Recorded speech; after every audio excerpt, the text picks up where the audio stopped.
Selamat datang di channel Pemuja Malam. Jangan lupa like, share, and subscribe ya.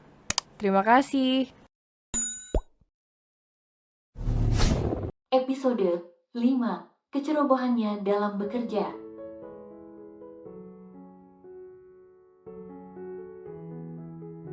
Anin melototkan matanya melihat siapa sosok yang ia tabrak, sementara pria itu hanya menunjukkan wajah datarnya.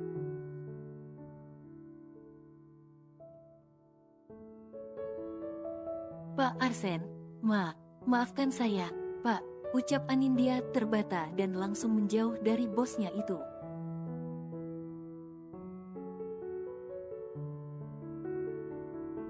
Arsen tak menjawab, ia segera pergi dengan bibir yang terus berucap. Rupanya Arsen sedang melakukan panggilan telepon dengan seseorang.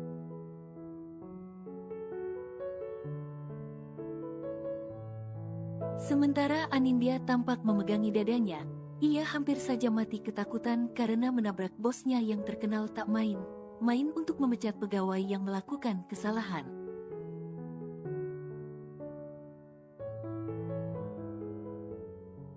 Anindya berdoa, "Astaga, kenapa bisa kau menabraknya?" gerutu Anindya seraya berjalan ke arah dapur.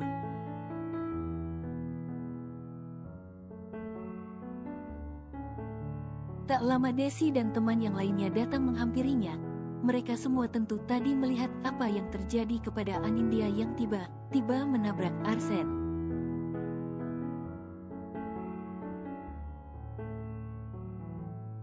Mereka semua menjadi ikut panik. Mereka takut Anindya akan mendapat masalah. "Kamu sih, jalan gak hati, ucap Desi gusar.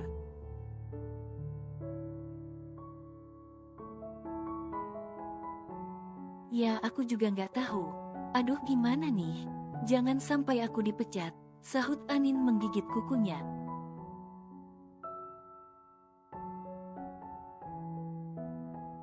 "Ya sudah, daripada kamu panik sendiri, lebih baik kamu antarkan sup ini dan kopinya ke meja Pak Arsen."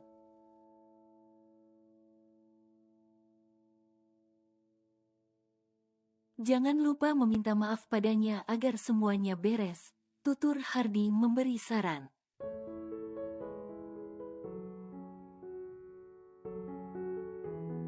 "Tapi tanganku gemetaran Kak, aku takut sama Pak Arsen," balas Anindya menunjukkan tangannya yang tampak gemetar.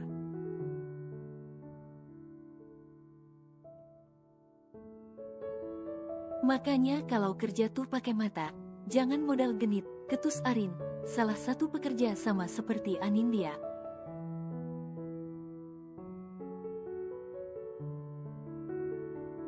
"Yo, sirik aja lo, Rin," sahut Bima ketus. Sementara Anin diam saja, ia sedang memikirkan nasibnya yang sedang diambang antara tetap dipekerjakan atau akan dipecat.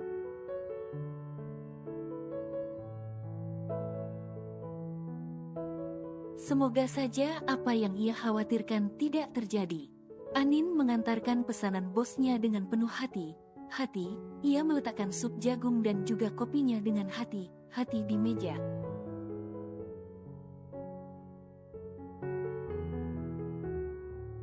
Jangan sampai ia menumpahkan keduanya ke baju sang bos, bisa ia benar-benar akan dipecat.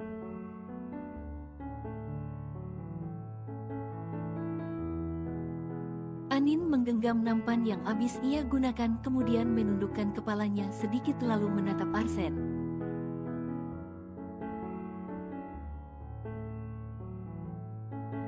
"Pak Arsen, maafkan saya atas kecerobohan saya sebelumnya," ucap Anindya dengan jelas dan berusaha tak gugup.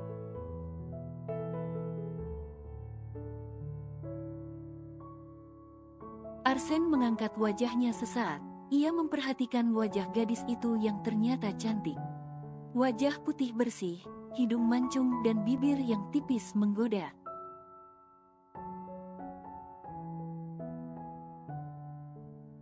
"Memang apa yang kau lakukan sampai meminta maaf?" tanya Arsen seraya mulai menyeruput kopinya.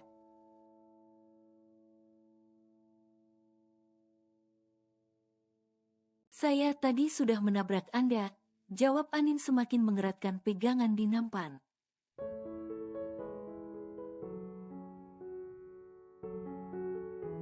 Oh, balas Arsen singkat tanpa menatap Anin dia. Anin menggigit bibirnya. Iya benar tak tahu harus apa saat bosnya itu hanya membalas dengan singkat. Tak mau berlama-lama, akhirnya Anin memutuskan untuk pergi.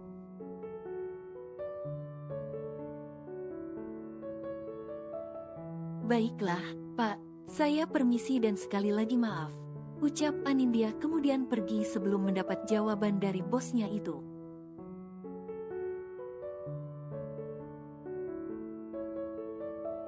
Sementara Arsen menatap punggung gadis itu dengan tatapan sulit diartikan.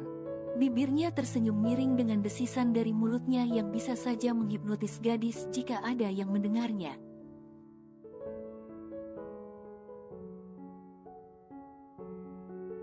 Arsen melanjutkan sarapannya, ia menghabiskan sedikit sup dan kopinya kemudian segera pergi.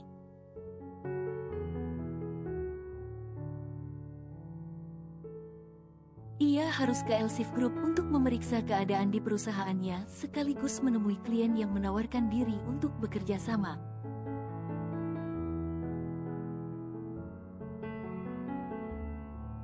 Menaiki mobil Mercedes-Benz kelas dengan sopir yang mengendarai sementara ia duduk tenang di belakang.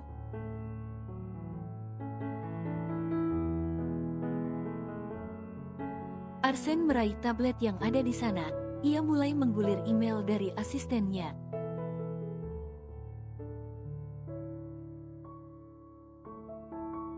Arsen meraih ponselnya, ia menghubungi asistennya dan meminta untuk dikirimkan daftar nama pegawai yang bekerja sebagai waiters restoran di hotel.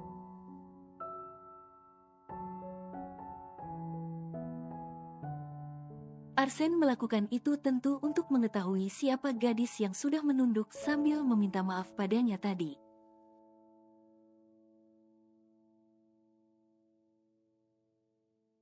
Gadis cantik dan manis yang entah mengapa begitu menarik di mata Arsen, bahkan menatap bibirnya saja sudah membuat Arsen begitu minat mencicipinya.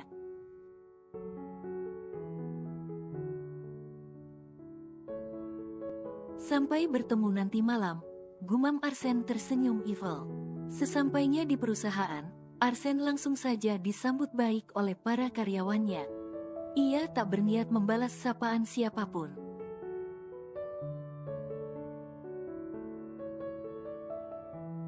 Memang itulah sifat seorang Arsen yang terkenal dingin dan cuek, namun lain hal jika bersama partner ranjangnya.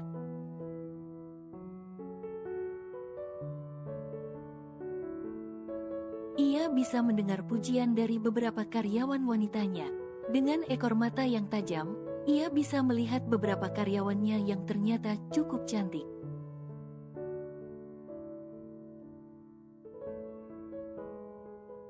Tersenyum tipis saat pikirannya mulai merencanakan sesuatu.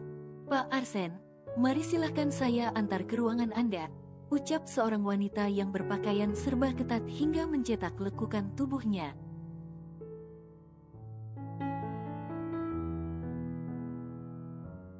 Kau siapa? Apa jabatanmu di kantor ini? Tanya Arsen pada wanita itu. Saya Lena, Kepala Divisi Kepegawaian, jawab wanita itu dengan senyuman yang dibuat semanis mungkin.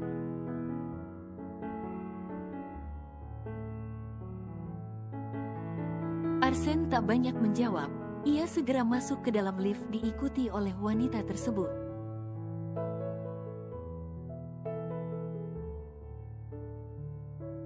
Di belakang mereka terdapat dua pria berpakaian serba hitam yang mungkin ditugaskan untuk menjaga Arsen, mungkin bisa dibilang bodyguard.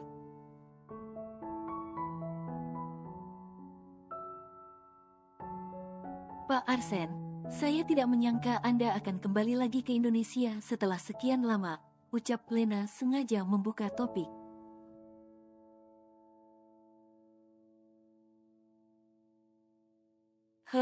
Balas Arsen berdeham singkat. Lena tak menyerah, ia semakin gencar untuk menggoda atasannya itu. Namun ia tentu masih bisa menjaga sikap karena sadar di belakang mereka ada orang lain.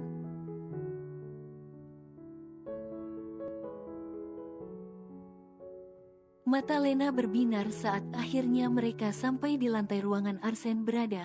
Mereka semua segera keluar dan langsung menuju ruangan Arsen.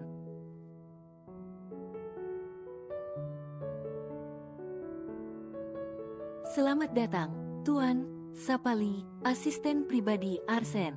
Di mana daftar pegawai yang saya minta? Tanya Arsen pada asisten setianya itu.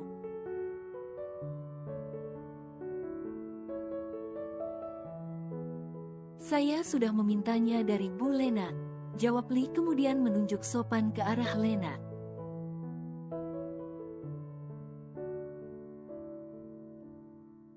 Benar, Pak, ini dia daftar pegawai yang Anda minta dari restoran yang ada di Lucy Hotel, ujar Lena memberikan berkas pada Arsen.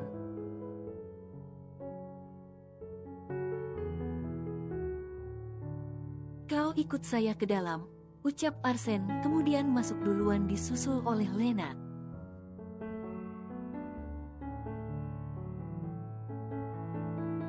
Sementara asisten Lee hanya bisa menghela nafas. Tentu ia tahu bahwa atasannya itu bukan hanya akan mempertanyakan soal pegawai.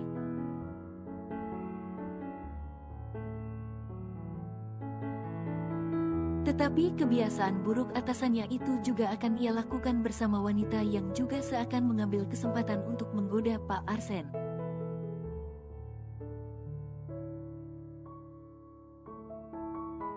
Kalian pergilah, aku akan di sini, ucap Lee pada kedua bodyguard bosnya. Kedua bodyguard itu segera pergi, sementara asisten Lee begitu setia berdiri di depan ruangan Arsen.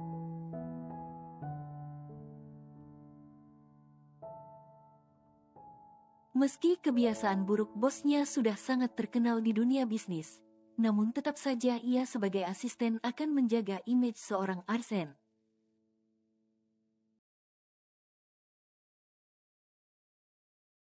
Arsen kembali ke hotel setelah melakukan pekerjaan di kantor, sebelum ke kamarnya.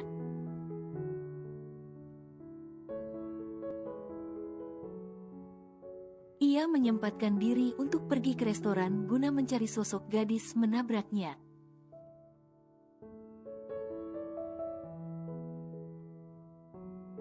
Matanya menelisik ke seluruh restoran namun tak menemukan sosok yang dicari. Ia mengerutkan keningnya, berpikir tentang keberadaan gadis itu.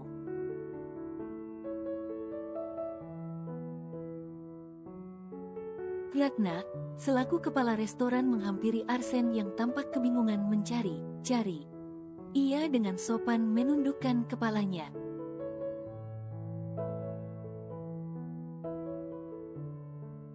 Sore, Pak, ada yang bisa saya bantu? Tanya Ratna dengan sopan. Pelayan bernama Anitnya, di mana dia? Tanya Arsen datar.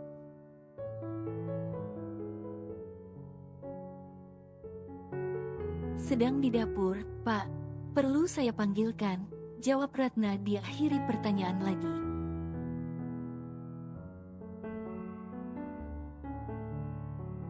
Tidak, tapi katakan padanya bahwa saya menunggunya datang ke kamar saya. Ada yang ingin saya katakan perihal kecerobohannya tadi. Jelas Arsen kemudian pergi begitu saja.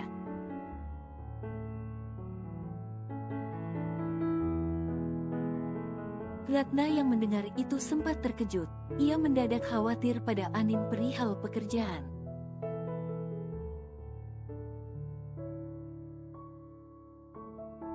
Ia takut gadis itu akan dipecat dari pekerjaannya hanya karena melakukan kesalahan kecil saja.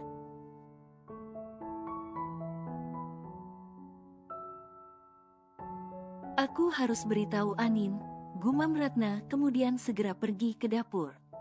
Sesampainya di dapur, Ratna melihat Anindya sedang mencuci piring. Ia mendekat ke arah Anin dan menepuk bahu gadis itu.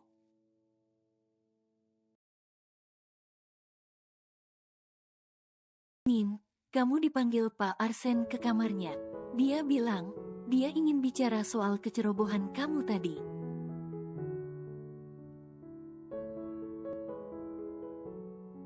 Ucap Ratna seketika menghentikan aktivitas Anin yang sedang mencuci piring. Kak, aku takut dipecat. ujar Anindya tampak khawatir bahkan sampai meremat ujung apron yang digunakannya.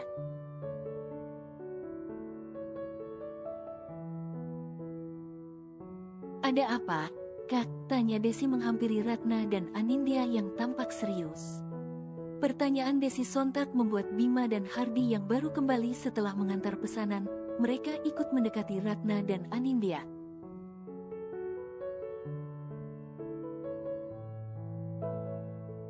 Bos panggil Anin ke kamarnya. Dia bilang ingin bicara soal kecerobohan Anin dalam bekerja.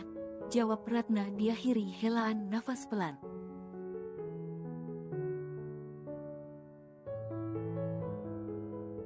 Anin, mending kamu datang ke sana dan minta maaf.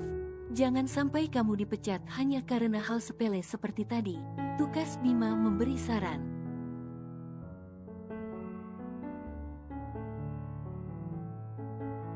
Tapi menurut gue dia gak usah ke sana. Ya kalian tahulah sifat Pak Arsen, timpal Hardi bisik karena takut terdengar yang lain.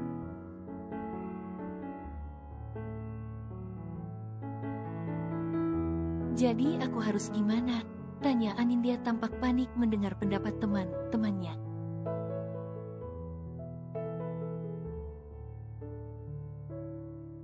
Ya udah gini aja, kamu kesana bawa makan malam untuk dia. Nanti biar dibantu Hardi yang siapin.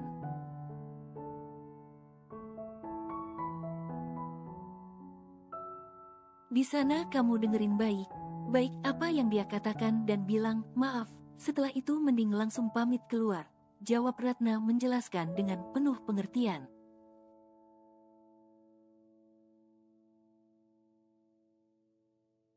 Kak, aku mendadak tremor. Adu Anindya lalu menunjukkan tangannya yang gemetar.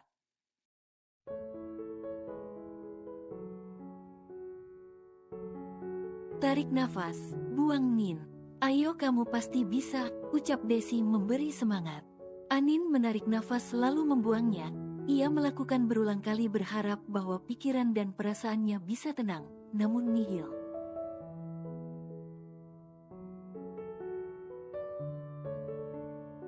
Biar aku buatin makanan untuk Pak Arsen. Kamu jangan takut ya, Nin, tutur Hardi dibalas senyuman paksa dan anggukan kepala oleh Anitnya.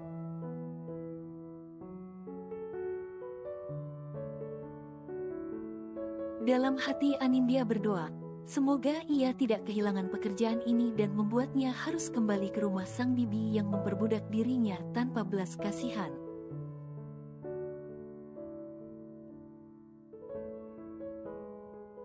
Anin merasakan ketenangan dan kenyamanan saat ia bekerja di sini. Ia tentu tidak mau kehilangan pekerjaan yang ia dapatkan dengan bantuan Zai.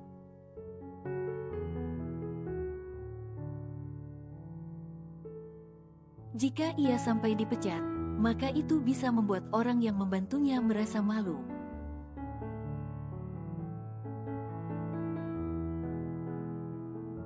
Anin memegangi dadanya, ia kembali menghela nafas lalu mengangguk.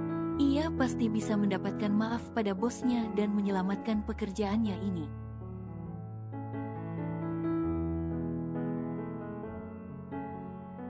Udah jangan panik. Minum dulu nih, tutur Desi memberikan segelas air putih pada Anindya.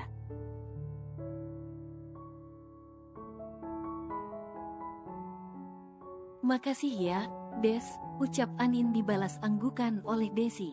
Anin menenggak minuman yang Desi berikan, setelahnya sedikit perasaannya jauh lebih tenang dari sebelumnya.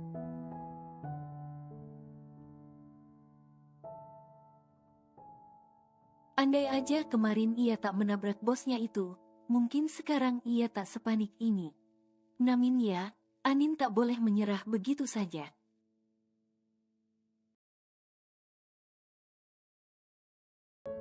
Anindya meremat pegangan troli dengan begitu erat, ia memejamkan matanya sesaat lalu menarik nafas dan membuangnya.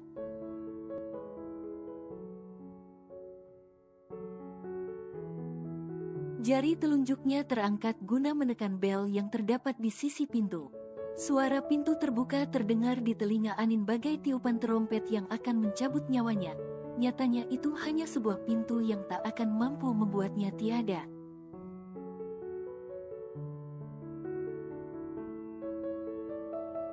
Meski pintu itu hanya benda mati, tapi sosok yang berdiri di tengahnya lah yang harus diwaspadai.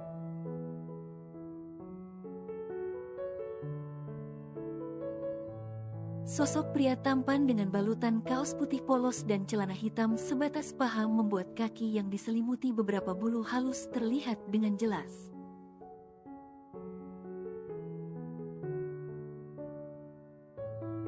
Cetakan tubuh pria itu yang tampak seperti seorang binaragawan.